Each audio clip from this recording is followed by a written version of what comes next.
Hello, ladies and gentlemen. Spartan Freelancer back.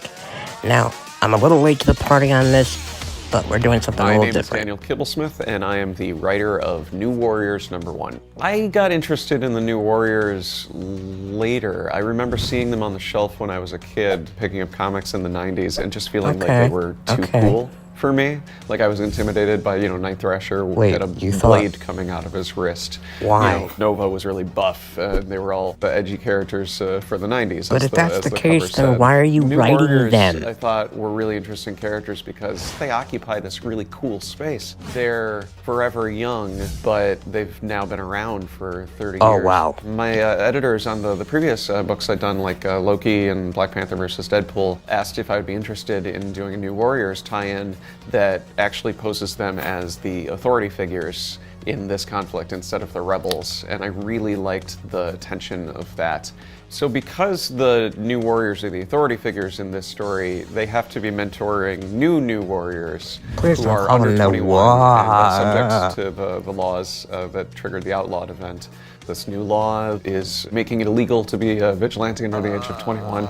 The artist on New Warriors #1 is Luciano Vecchio. He designed all of the new Warriors and gave them costumes that felt as modern as the New Warriors costumes to sort of feel classic and instantly familiar. Oh, for God's sake. So the first character that we're introduced to is Trailblazer. She's a group home and foster kid dear who Lord. is volunteering at a senior center when this mysterious threat shows up and Night Thrasher runs to the rescue. And because she helps him, she ends up in the crosshairs of this new outlawed law, and she inherited but from I her thought- grandfather a magic backpack of divine origin. So many We picked the name questions all at Trailblazer once. because she's somebody who charges into action. She knows that she can do some good with this, mysterious gift. Okay, first of all, could they please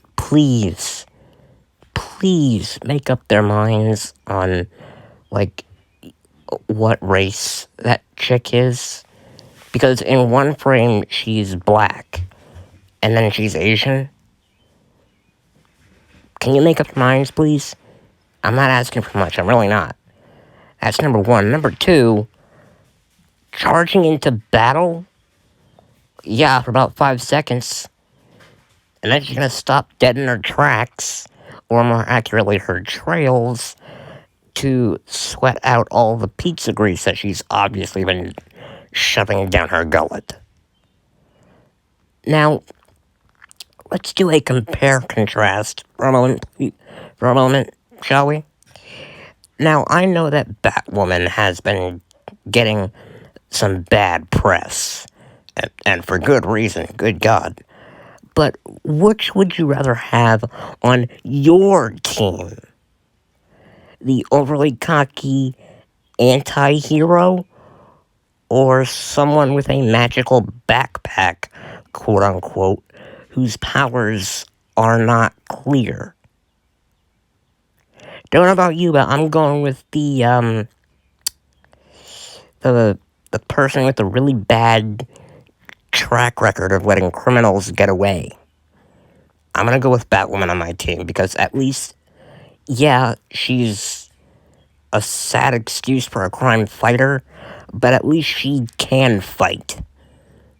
Which is more than I can say for this sorry excuse for a hero. I mean, what can she do? Been given.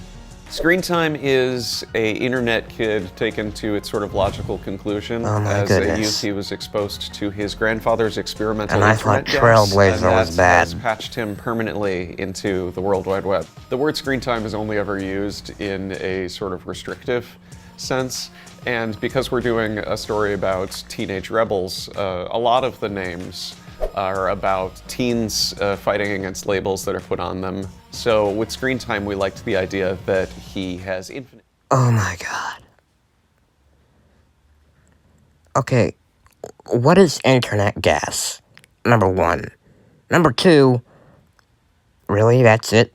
Like, that's all he's got? Now, if you had said something like, well, the thing with Trailblazer is that magic backpack can materialize stuff that she needs whenever she thinks about it, and, screen time can, like, build hard light constructs out of his body. You know, what with his name, screen time, and control technology and stuff. That would be one thing, but no. He can see augmented reality, and she can do has what? infinite screen time. Snowflake and Safe Space are the twins, and their names are very similar to screen time. It's this idea that these are terms that get thrown around on the internet that they don't see as derogatory, to take those words and kind of wear them as badges of honor. Safe Space is kind of a big, burly, sort of stereotypical jock. He can create force fields, but he can only trigger them if he's protecting somebody else. Sense. Snowflake is non-binary and goes by they, them. Snowflake has the power to generate individual crystallized snowflake-shaped shurikens. The connotations of the word snowflake in our culture right now are something fragile. And this is a character who is turning it into something sharp. Snowflake is the person who has the more offensive power, and Safe Space is the person who has the more defensive power. The idea was that they would mirror each other and complement each other. Okay, who came up with these names? No, really, who came up with these names, number one? Number two, the fact that they have such sad excuses for superpowers is self-explanatory. Like, need I say more?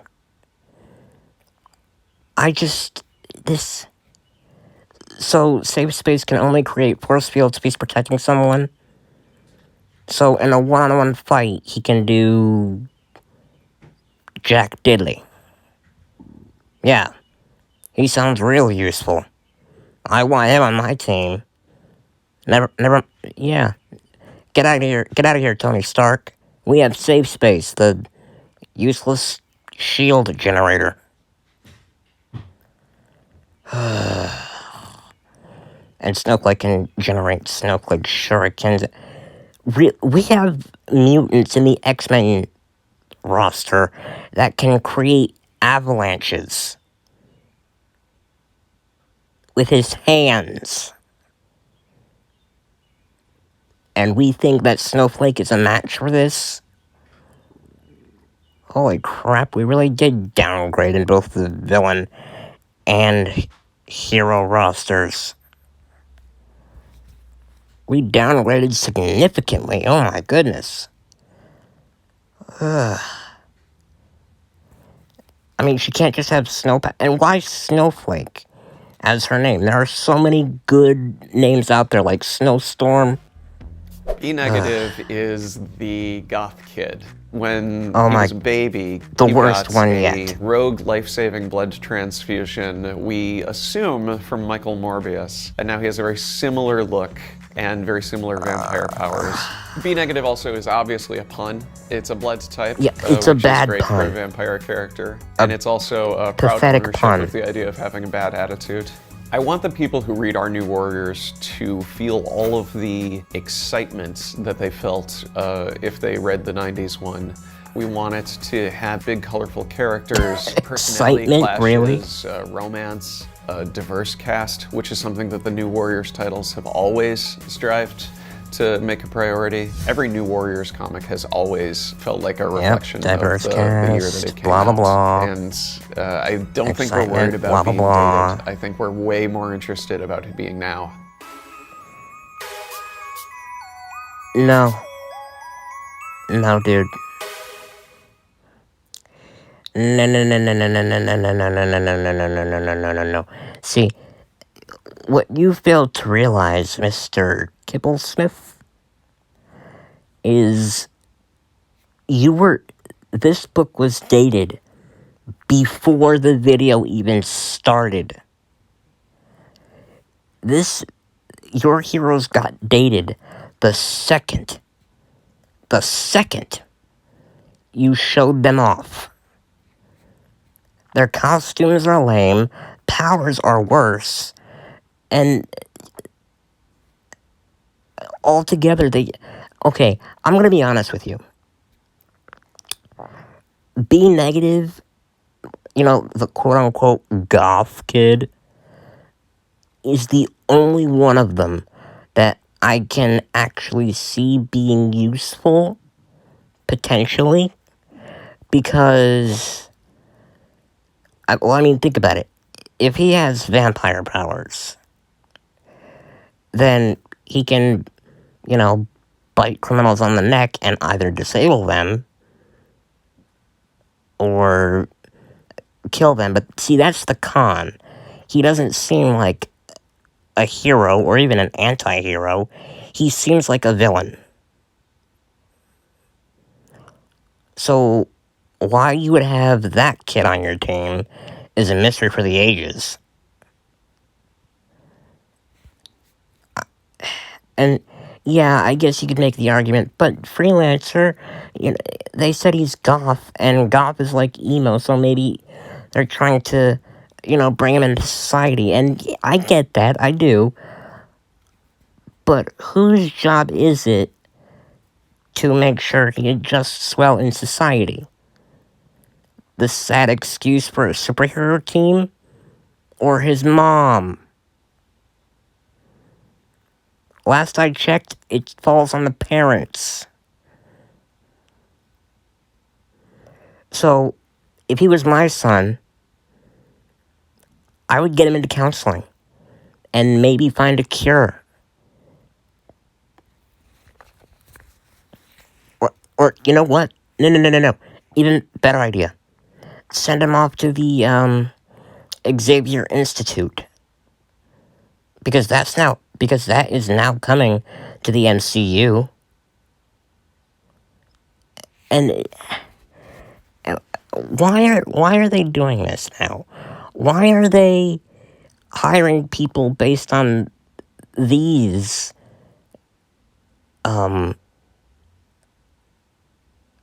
quote unquote talents and not on actual talent?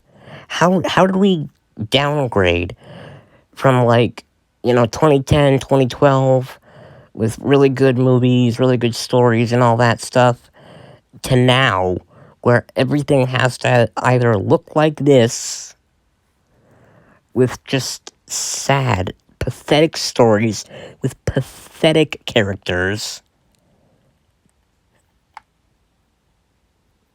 and just why can't we go back to good stories, good characters, good everything? We have to go, because I mean, if it's not Hollywood or the blah blah blah, if it's not Hollywood or the TV industry or the video game industry doing it, it's got to be the comics industry that has to push this crap out. And another thing, I've been sitting on this video for a while. I actually released it a few days ago, but I had to take it down because I didn't edit it good enough. It came out kind of weird. So I actually made my own versions of these characters with better names and better powers that I will show you in a few. They're coming.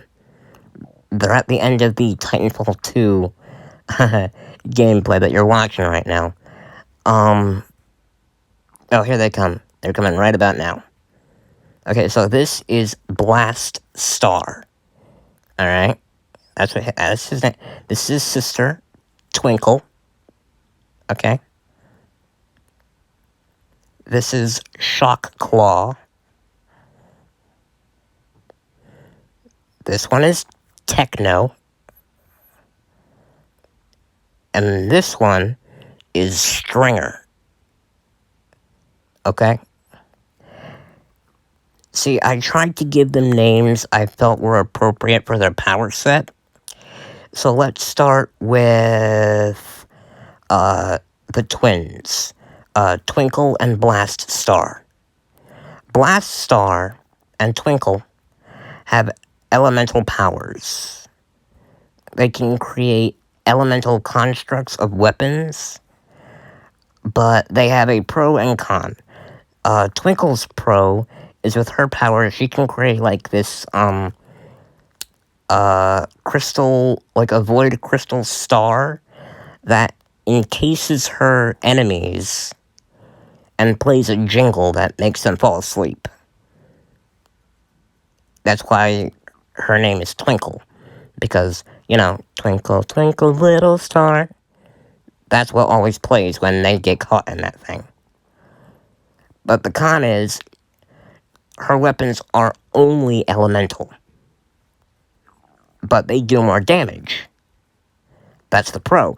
Blastar's pros is he can grab his sister's elemental weapons and turn them into real weapons. That's his pro. The con is they do less damage than they would be if they were still elements. Okay? And he can also fire energy bolts from his hands and literally blast off into the stars. They can both fly.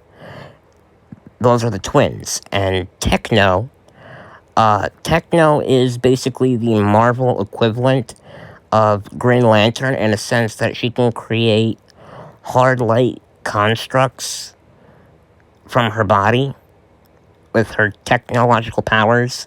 She can control machines, talk to machines, and she used to be a singer for a techno band. That's why she's called Techno.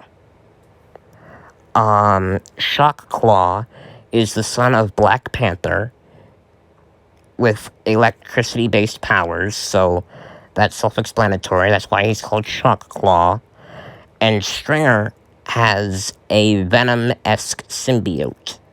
He is the son of Carnage. Now, if you want me to do a full backstory on him, leave it in the comment section, and that will be its own video. But, yeah. And they, at first, saw their powers as a curse. But over time, they found each other, trusted each other, and then saw their powers as a blessing to protect people, to protect their families, to protect the ones they love, all of that. Do you see what I did? I did a better job of making superheroes than this quote-unquote expert here. And I have no business in the comics industry. I am disabled. So the fact that I know more about this kind of stuff than this guy does is just sad. But anyway, I hope you guys enjoyed this video. If you did, please leave a like, comment, subscribe, follow me on Instagram and Twitter, and join my Discord server. I will leave those in the description box down below. This is Spartan Freelancer, signing out till next time. Bye, guys.